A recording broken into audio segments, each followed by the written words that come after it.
NTA International News. Federal Ministry of Information holds town hall meeting in southeast Nigeria, showcasing government efforts at promoting made in Nigeria goods. Nigerian Air Force holds annual medical outreach in Niger State. Plus, Gambian President Adama Barrow fires head of the country's prison service. Hello and welcome to NTA International News. I'm Joseph Johnson. The federal government has put machinery in motion for a gas industrial park that is valued at about $20 billion through a public-private partnership tagged the Gas Revolution Industrial Park, or Gidigben. It is envisaged to be a regional hub for all gas-based industries. The project will cover 2,700 hectares with fertilizer, methanol, petrochemicals and aluminum plant located in the park that has already been designated as a tax-free zone by the federal government.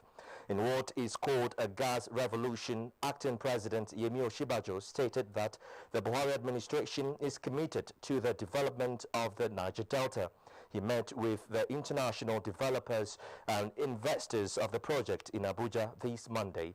A statement by the Senior Special Assistant to the Acting President on Media and Publicity, Laulu Akonde, indicates that before he went on vacation, President Muhammadu Buhari had mandated the Vice President to embark on visits to oil-producing communities to demonstrate the resolve of the administration to the pursuit of a new vision for the Niger Delta.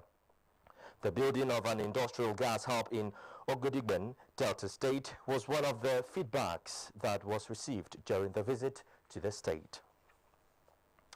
Turning to the legislature now, where the Senate Committee on Gas has queried the National Petroleum Investment Management Services, NAPIMS, over lack of due process during its presentation of the 2016 budget performance. While the company's account in 2017 showed a deficit balance, the committee believes that the account has some inconsistencies. National Assembly correspondent Dennis Ademuloye tells us more. Chairman, Senate Committee on Gas, Bassi Albert Akpan, reminded NAPIMS that information available showed a total of $1.8 billion budgetary allocation balance for the company was carried over to 2016, while it received $3.8 billion in 2016, totaling $5.6 billion, out of which it spent $4.2 billion. The sum of $448 million was allocated to NAPIMS for gas infrastructure development projects in 2016, out of which $218 million was spent. The committee put the funding shortfall at $246 million, which NAPIMS should account for. You have a balance of $200-something million. Is the money there? The balance is normally, we normally take money from. So the money is there? The money is there. The fiscal cash, everything is supposed to be with CBN. And what CBN normally does is, when we make this is actual CBN release, which means that you've been funded to this amount for 2016. I'm not talking about CBN. This is actual CBN release. I think I'll be satisfied if you tell that the money is there for gas infrastructure. For gas infrastructure, anytime they come up with their invoice. The committee directed NAPIMS to submit details of shortfalls of funding for the gas infrastructure totaling $225 million. Meanwhile, the House Committee on Power has oversighted some projects, including the 215 megawatts dual-fired power plant in Kaduna and the 10 megawatt wind farm site in Katsina State. I think that everything we've seen here is work in progress. We are satisfied with the power generation project, and we have a commitment from the contractor that they will all deliver before the last quarter. The committee also paid a condolence visit to the family of late Representative Bello Sani. Dennis Adegunloye, NTA News. The need for cooperation between the federal and state governments towards creating a conducive atmosphere for growth and development took center stage at the Southeast Town Hall meeting in Umuahia, Abia State. The meeting, organized by the Federal Ministry of Information, is aimed at promoting agriculture, solid mineral development, and showcasing the present administration's efforts towards encouraging made-in-Nigeria goods and services. Anthony Forson reports. The setting was not any different from what has been the tradition. Cabinet ministers reeling out their scorecard to an audience that cut across all segments of society. Unveiling the change begins with me campaign messages, Information and Culture Minister Lai Mohammed amplified the central role Abia State is playing to industrialize Nigeria. I can boldly say that Abia State is a pace setter. Today, the state supplies high-quality military boots to our military, and that is just one of such impressive ventures by the state. The ministers toed the same line. We are certain that Abia State is working in line with the federal government's determination to build a robust economy that is less dependent on oil. The cashews we're going to produce here will also have to be processed. Vietnam is the #1 processor of cashew nuts now. And we're looking at about 6 major cashew processing factories in the country. So, since Abia is a processor, stand by for one. Leather goods and garments and so on, where Aba is already world famous or well known. We want to make sure that we put one of the industrial zones that the federal government has approved in the budget. We want to make sure one of them comes as close as possible to Aba, because Aba is already a place where everybody that comes there agrees.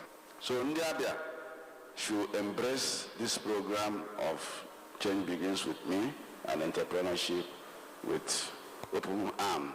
This is the spirit that is needed in our country today, and this is the spirit to get us out of this recession, and this is the spirit that will strive to encourage the made-in-Nigeria goods. Abia State Governor Okeze Ikpeazu expressed gratitude for obliging his state to host this special edition of the Town Hall Meeting Series to showcase Abia as an industrial haven. Therefore, our aim and ambition is to get it right at first approximation. And the way to go is to be more diligent and careful and have a little more respect for our Commonwealth, not only in Abia but in Nigeria as a whole. The governor maintained that Abia State is endowed with enormous resources that needs exploitation for both state and national development, as it has remained the trailblazer in industrialization in the country. In Umuahia, the Abia State capital, Anthony Forson, NTA News. And from the southeast, let's turn our attention to London, because Nigerians in the United Kingdom have commended new strategies employed by the federal government in the fight against corruption. They also appealed to the legislature and the judiciary to support the anti-graft agencies to achieve more. Bilkisu Abdurazak Odoye tells us more. Since the introduction of the whistleblowing policy in the fight against corruption, the Economic and Financial Crimes Commission, EFCC, has made recovery of some looted funds. These developments, Nigerians in diaspora UK say, should be commended. We've seen a lot of revelations. We've heard a few things. These are things Nigerians would not have heard if not for the leadership of General Muhammad Buhari. We would never have thought, such monies would, can be taken out of the treasury. Fight corruption now, the future of that country is bleak. While speaking on the state of the nation, the diasporans called for more support, emphasizing that the fight against corruption is one that all Nigerians, irrespective of tribe and religion, should embrace. We should look at it from down to the macro level. If we can change our mindset and see these leaders as the enemy of the country, then the fight against corruption, as far as I'm concerned, is a win-win situation for the country. The diaspora say the corruption is fighting back, gains have been recorded, and the momentum should be maintained. In London, Bilkisu Abdurazak Oduoye, NTA News. And back home, a park that will promote creativity, technology, research and industrialization is set to be built in Nigeria. African representative of the United States Latino American Investors, Ifeoma Ejogu, said this at a meeting with the Minister of Science and Technology, Ogbonnaya Onu, in Abuja. Adebola Brookslyn Sunday has details. Area with an estimated population of about 180 million people, with youths making up about half of the number, is now focusing on youth empowerment. Unveiling of the City of Commerce. The Innovation Park leader of the delegation said will be named the City of Commerce, that will help turn the creativity and innovation of the Nigerian youth to wealth, towards ensuring that they are gainfully employed and self-reliant. This initiative, the Minister of Science and Technology said, is a welcome development. Such a city will promote science and technology, is going to promote creativity, inventiveness, innovation. So we are hoping that this will help us in this very big assignment that we have in the ministry to prepare our people for the future. And the future depends really on our appreciation and application of science and technology to nation building. The level of unemployment in Africa is so alarming.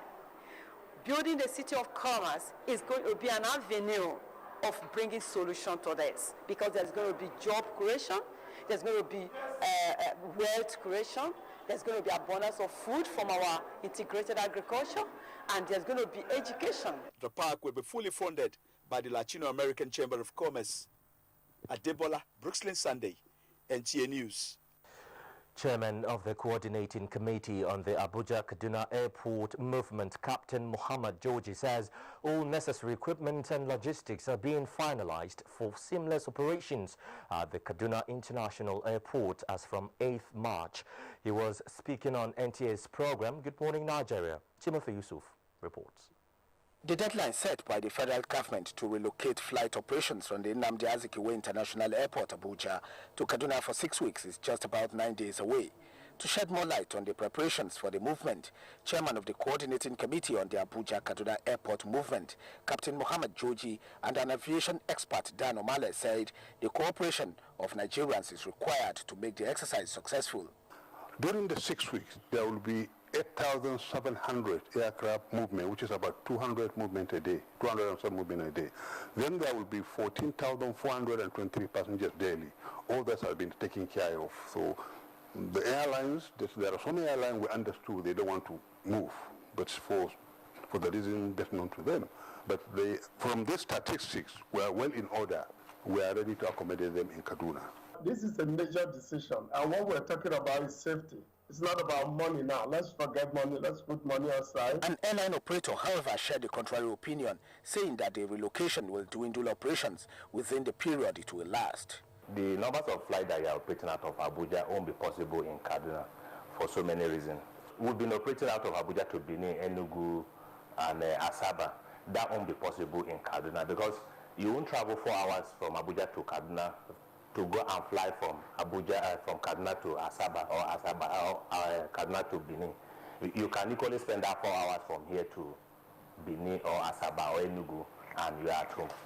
Both the police and the Nigerian Immigration Service said that they are satisfied with the preparations being made so far. Equipments are available. We are only waiting for government. We have written to government that we need to buy certain equipment. We're going to also use the police helicopter, and also the Nigerian Air Force have agreed that they're going to fly over and then do a kind of operation that will give confidence to everyone. The guests expressed hope that the benefits of the temporary relocation will endure while the challenges will be minimized on air travelers. In Abuja, Timothy Yusuf, NTA News.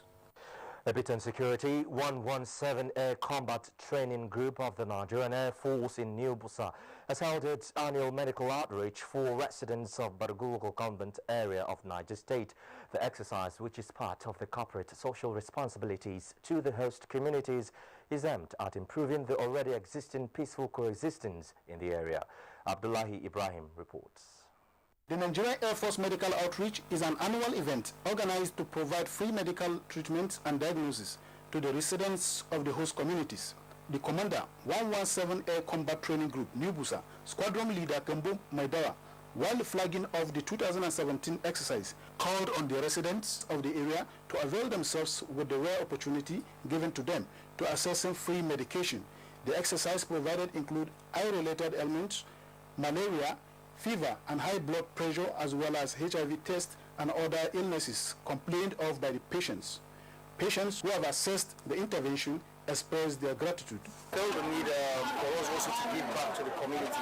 So as a result of that, one of them is this medical outreach which today we are witnessing. One for people who don't know their status. This is a great opportunity for one to know his status. Earlier, the Emir of Bargu, Alhaji Muhammad Sani Halor Antoro Kitoro IV, thanked the officers and men of Nigerian Air Force for sustaining the program. The program is expected to last for 3 days. In New Busa, Abdullah Ibrahim, NTA News. The co-chair of Bill and Melinda Gates Foundation, French Gates, last month was the guest of the wife of the president, Aisha Muhammad Buhari. The visit is part of efforts to promote health and economic status of women and children in Nigeria. Let me at this point affirm my commitment to continue to advocate and mobilize resources to improve the lives of women and children in Nigeria. I thank you for the interest that you are showing in my Future Assured program, and I hope that this visit will strengthen the collaboration for the benefit of women and children and other less privileged people in Nigeria. The full package of the visit and other activities of the wife of the president will be aired at 10:30 tonight on the network service of the NTA. All stations are advised to stay tuned. This is the news on NTA International, reaching you from Abuja, Nigeria's capital. Stay tuned for more stories after the break.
You're welcome back. You're watching NTA International News with me, Joseph Johnson. Nigeria is working towards self-sufficiency in wheat production as the production of the commodity has increased from 70,000 tons to 400,000 tons in 2016.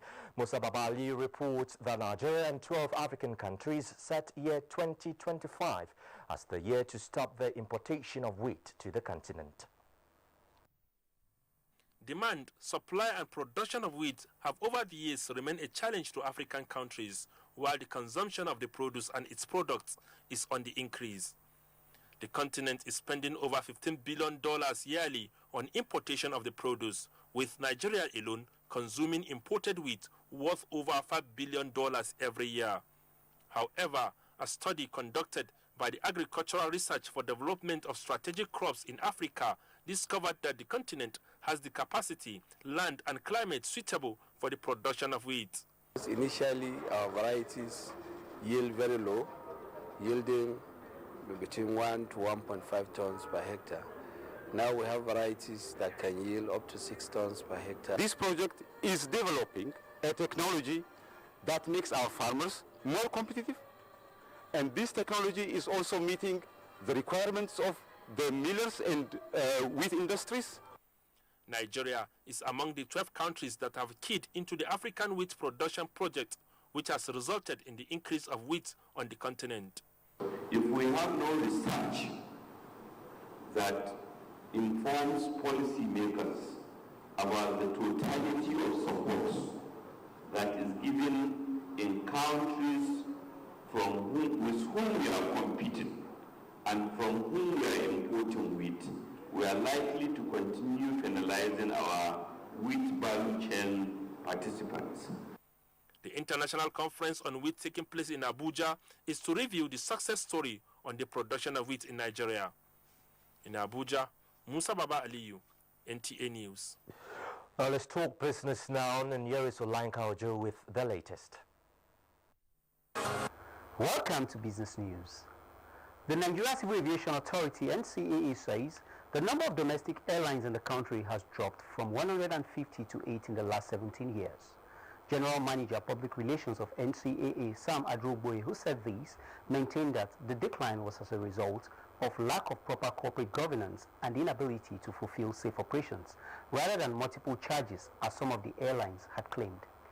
Tunisian Finance Minister says is likely to sell stakes in 3 state-owned banks this year and cut up to 10,000 public sector jobs as part of reforms demanded by the International Monetary Fund, IMF, which has postponed payments of the second tranche of loan.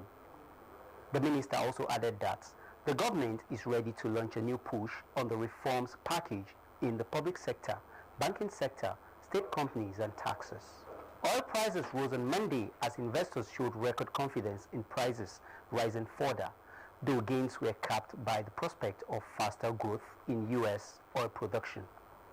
OPEC's record compliance with deal has surprised the market, and the biggest laggards, the United Arab Emirates and Iraq, have pledged to catch up with their targets. A quick check at trading on the floor of Monday's equities markets.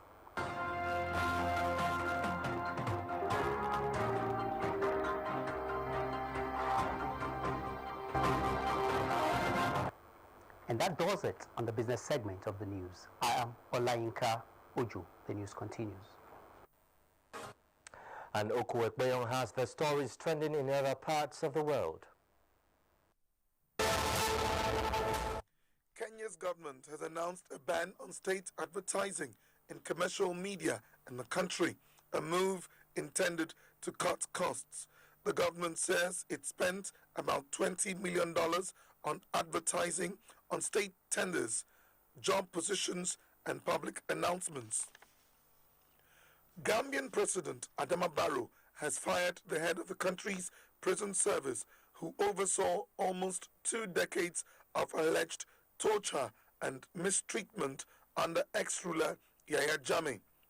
Barrow dismissed David Colley, who had served as the head of the Gambia prison service since 1997, with only several short breaks in his leadership. Away from Africa, rainstorms and landslides in Chile have contaminated a major river, forcing the authorities to cut off drinking water to 4 million people in the capital, Santiago. Officials said the water supply from the Mayopo River would be cut to most of the city. Oku Ekpeyon, NTA News. Let's bring sports news now. Navy game opens in Uyo as Nigerian beach volleyball teams prepare for World Championship qualifier. Deinde Sani reports.